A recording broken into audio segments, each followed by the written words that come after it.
Assalamualaikum warahmatullahi wabarakatuh. Rekan sahabat dimanapun Anda berada, saya punya akun media. Di dalam akun media itu membahas banyak hal. Salah satunya tentang khilafah.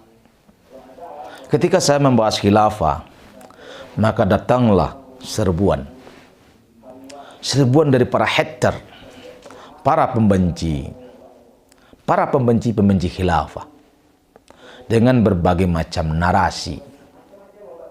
Tapi sebagian dari mereka narasinya adalah narasi orang-orang bodoh, narasi orang-orang dungu yang tak mengerti apa-apa.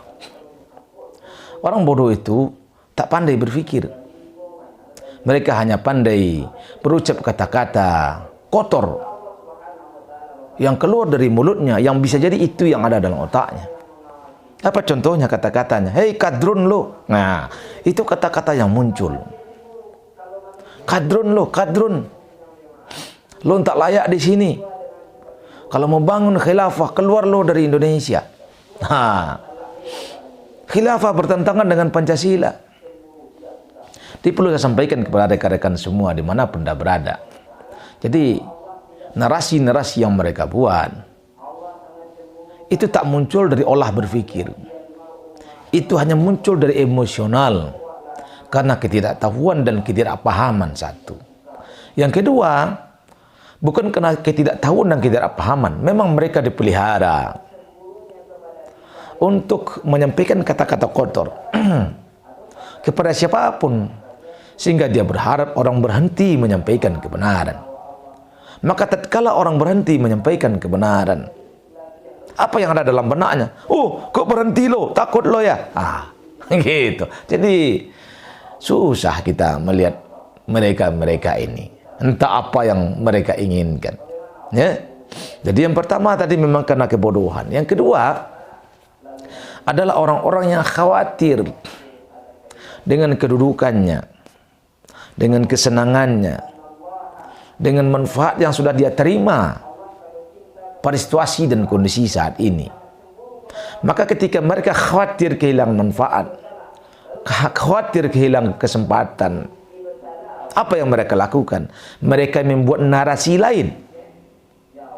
Membuat narasi lain yang mengatakan bahwa oh, khilafah itu bertentangan dengan Pancasila. Mereka coba bikin narasi itu. Entah mengerti mereka dengan Pancasila, entah tidak. Wallahu a'lam.